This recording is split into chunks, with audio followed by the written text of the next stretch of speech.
Assalamualaikum warahmatullahi wabarakatuh. Kami dari kelompok A2 yang beranggotakan yang pertama ada saya Diva Ramadhani dengan NIM 2411521017, lalu ada rekan saya Kevin Rahman Ilahi dengan NIM 2411522006, dan ada Aldo Septia Elvawan dengan NIM 2411522013. Di sini kami akan mempresentasikan proyek pengadaan barang dari Fakulti Wear. Yang pertama itu untuk modul ketua departemen. Nah, yang pertama, untuk dari role ketua departemen sendiri, ada fitur dashboard. Di bagian dashboard ini berisi ringkasan aktivitas pengadaan barang yang sudah dilakukan oleh ketua departemen, yaitu ada total usulan yang pernah dibuat, total usulan yang masih menjadi draft atau yang belum diajukan, lalu total usulan yang sudah dikirim ke pengelola aset namun belum disetujui pengelola aset, lalu ada total usulan yang sudah disetujui oleh wakil dekan, total usulan yang ditolak, dan total usulan pengadaan yang sudah selesai, beserta ada total seluruh item barang yang sudah diajukan dan total estimasi biayanya. Lalu di bagian dashboard ini juga berisi panduan singkat, yaitu langkah-langkah untuk mengajukan usulan pengadaan barangnya. Mulai dari yang pertama ada buat usulan baru, lalu yang kedua ada ajukan ke pengelola aset, yang ketiga pantau status usulan, dan yang keempat itu unduh laporan rekapannya. Dan juga ada fitur untuk mengubah dark mode atau light mode-nya. Nah, jadi yang pertama itu ketua departemen dapat membuat usulan baru. Misalnya di sini ketua departemen mengisikan judul usulannya itu pengadaan headset laboratorium. Lalu mengisikan detail dari nama barang yang akan diajukan. Misalnya nama barangnya itu headset multimedia. Lalu untuk spesifikasinya, misalkan over ear, stereo, dan compatible dengan Windows atau Linux. Dan jumlahnya, di sini jumlahnya itu tidak boleh 0. Jika diisikan 0, maka akan muncul warning yaitu value must be greater than or equal to 1. Atau juga tidak boleh diisi dengan nilai yang minus. Juga akan muncul pesan warningnya. Jadi jumlahnya itu harus lebih dari 0. Misalnya di sini diisikan 30.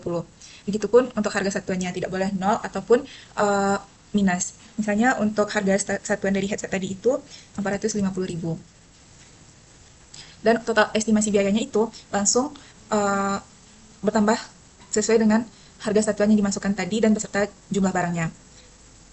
Dan di sini usulan tersebut bisa ditekan dan disimpan sebagai draft. Lalu akan diarahkan ke bagian daftar usulan, dan daftar usulan tadi bisa diedit untuk diajukan usulannya kepada pengelola aset. Jika usulannya sudah diajukan ke pengelola aset, maka tidak bisa diubah atau dihapus lagi. Nah, pada bagian daftar usulan ini terdapat semua usulan yang sudah diajukan oleh ketua departemen.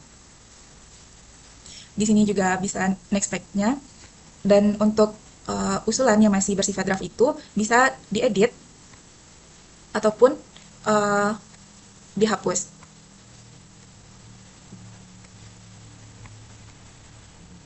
Lalu pada bagian daftar usulan ini juga bisa mencari daftar usulan yang tersedia. Misalnya Rek 2026 006. Atau misalnya di sini dicari Rek 2026 00012 dan tekan tombol cari, maka akan tampil usulan yang dicari tersebut berdasarkan nomor permintaan yang sudah dimasukkan tadi. Dan juga ada fitur reset untuk mengembalikan daftar usulannya seperti semula. Lalu pada bagian daftar usulan ini juga bisa melihat API JSON-nya seperti ini. Lalu juga bisa mengunduh laporan PDF dari daftar usulan tadi, dan bisa melihat hasil PDF-nya berisi laporan rekapan pengadaan barang dan semua usulan yang sudah diajukan tadi beserta statusnya, apakah masih diajukan ke wakil dekan, sudah disetujui atau ditolak. Mungkin sekian penjelasan dari modul ketua departemen. Selanjutnya saya serahkan ke rekan saya yang berikutnya. Baik, baik, terima kasih Diva. Oke, izinkan di sini saya untuk menjelaskan next modul, yaitu adalah pengelola aset. Mungkin dari share screen saya mungkin sudah terlihat. Nah, ini merupakan tampilan dashboard atau dari si pengelola aset. Di sini ada beberapa ringkasan lah tibanya untuk bagian pengelola aset. Di sini ada berapa banyak usulan dari si ketua departemen yang masuk, terus berapa banyak permohonan yang ada yang dikirimkan kepada wakil dekan, dan yang sedang diajukan itu ada 3 di sini. Terus siap dicatat ini adalah aset-aset yang sudah disetujui yang tinggal dimasukkan ke dalam sistem. Lalu ada aset tercatat, ini ada 2 aset yang sudah dimasukkan ke dalam sistem yang sudah tercatat gitu. Terus di sini ada ringkasan untuk status permohonan, ada berapa banyak yang masuk dalam draft, berapa yang diajukan, berapa yang sudah disetujui, berapa yang ditolak, dan berapa yang sudah tercatat untuk asetnya. Ini untuk status dari si pengelola aset untuk ke untuk ke ketua departemen. Ini ada ringkasan untuk permohonan terbaru sama usulan terbaru. Oke, kita next. Ada fitur tinjau usulan. Ini ada beberapa usulan yang telah diajukan tadi oleh si ketua departemen. Di sini kita bisa langsung memencet tombol detail untuk masuk ke halaman detail dari usulan tersebut. Di sini ada pengadaan headset laboratorium. Di sini kita bisa langsung meneruskan kepada wakil dekan ataupun menolak usulan tersebut. Nah, di sini saya akan langsung untuk meneruskan. Dia akan menunggu, dan yang satu lagi itu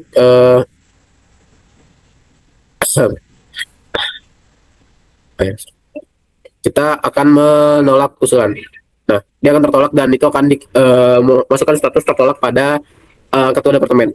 Selanjutnya itu adalah daftar permohonan. Di sini ada beberapa daftar permohonan yang telah dikirim kepada wakil dekan. Ini ada beberapa status yang sudah ada. Yang pertama itu approve, ini yang sudah disetujui. Kemudian di submit. Submit ini adalah yang sudah diberikan. Reject ini yang ditolak. Dan complete ini yang telah dimasukkan. Yang telah dimasukkan ke dalam sistem untuk barangnya. Kemudian setelah itu ada data barang. Di sini ada data barang apa saja. Barang pengadaan. Apa saja barangnya dan statusnya apa. Yang ini submit, tanda ini belum di-approve. Yang ini sudah di-approve tapi belum dimasukkan. Kemudian next ada untuk lihat API JSON-nya. Terus ada terakhir, itu adalah laporan. Di laporan ini kita bisa lihat ada 3. Pertama usulan. Ini usulan yang dari ketua departemen. Kita bisa filter menggunakan tanggal range-nya dari berapa sampai berapa. Terus statusnya apa saja. Oke. Kemudian ada permohonan. Apa saja permohonan yang telah kita kirimkan kepada wakil dekan. Sama, untuk status juga ada reject, approve, draft, submit, dan ada list aset. Ini list aset yang telah dimasukkan tadi. Kemudian ada fitur, ini untuk filter. Nah, ini untuk fitur mencari daftar usulan. Misal di sini karena cuma sedikit, kita coba cari UPS saja. Oke. Dia akan menampilkan hanya pengadaan UPS Labs komputer. Atau kita bisa cari dari apa ya? Cari riset dulu atau risetnya, kita cari ininya saja, nomor usulannya. Nah, dia akan menampilkan gitu. Oke. Mungkin untuk usulan fitur-fitur lainnya cuman ini, ada mode gelap dan terang gitu. Terus ada sejauh ini cukup kan? Juga bisa mengekspor ke bentuk file CSV. Oke. Mungkin sekian dari demo untuk fitur dari pengelola aset. Saya kembalikan kepada Diva. Baik, terima kasih kepada Kevin atas penjelasannya mengenai bagian dari pengelola aset. Selanjutnya, untuk bagian wakil dekan akan dijelaskan oleh Aldo. Kepada Aldo, saya persilakan. Oke, baiklah, terima kasih kepada Diva atas waktunya. Selanjutnya saya akan menjelaskan modul dari wakil dekan. Yang pertama ada dashboard. Di dashboard wakil dekan ini ada beberapa informasi yang bisa kita akses, yang bisa dilihat oleh wakil dekan, yaitu ada total permohonan yang masuk, total permohonan menunggu keputusan yang sudah disetujui dan sudah ditolak. Oh, ini adalah rekapannya, ada 5 permohonan terbaru yang masuk yang sedang menunggu keputusan. Saat ini ada 2 permohonan yang masuk ke wakil dekan. Dan juga ada 5 aktivitas keputusan terakhir yang sudah disetujui atau ditolak oleh wakil dekan. Ketika kita tekan tombol ini, dia bakalan masuk ke fitur ini, sama juga ini. Selanjutnya kita akan pergi ke fitur daftar permohonan. Ini ada daftar permohonan yang masuk ke wakil dekan. Ini ada fitur pagination, bisa kita cari mungkin TKITI. Ini ada satu-satunya permohonan untuk permohonan pengadaan server laboratorium TKITI. Ini ada fitur pagination-nya tadi, ini ada fitur searching-nya. Mungkin kita bisa menyetujui atau menolak permohonan ini. Jika kita setujui, dia bakalan hilang dari list daftar permohonan. Dia bakalan pergi ke riwayat keputusan ini. Di riwayat keputusan ini merupakan yang masuk tadi, yang sudah disetujui dan juga ditolak. Ini ada searching-nya sama kayak tadi, ini ada pagination-nya. Mungkin kita bisa lihat salah satunya, ini detail yang udah disetujui. Ada detail-detailnya, barang yang diminta apa aja, dan lain-lainnya.